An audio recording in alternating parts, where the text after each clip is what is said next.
আসসালামু আলাইকুম ভিউয়ার্স, আপনাদেরকে আজকে দেখিয়ে দেবো যে পিক কীভাবে এডিট করতে হয়। আপনারা খুব সহজেই শিখতে পারবেন পিক এডিট। তো কথা না বাড়িয়ে আমি চলে যাচ্ছি অ্যাপে। তো আপনারা অ্যাপটা ওপেন করে নেবেন। দেখতে পারতেছেন আমি পিকটা আগে থেকে রেডি করে রেখেছিলাম।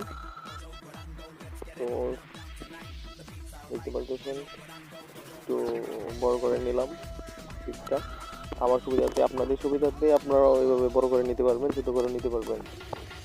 তো কথা না বাড়িয়ে চলে যাচ্ছি আমি কাজে।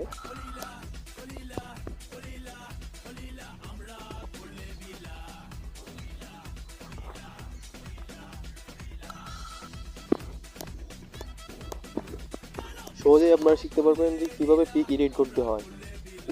কোনো প্যারা নাই, আপনারা খুব সহজে শিখতে পারবেন যে কীভাবে পিক এডিট করতে হয়। তো ভিউয়ার্স, দেখতে পারতেছেন যে আমার পিকটা মোটামুটি কমপ্লিট হয়ে গেছে। তো আমি এখন চলে যাবো লাইভ রুমে।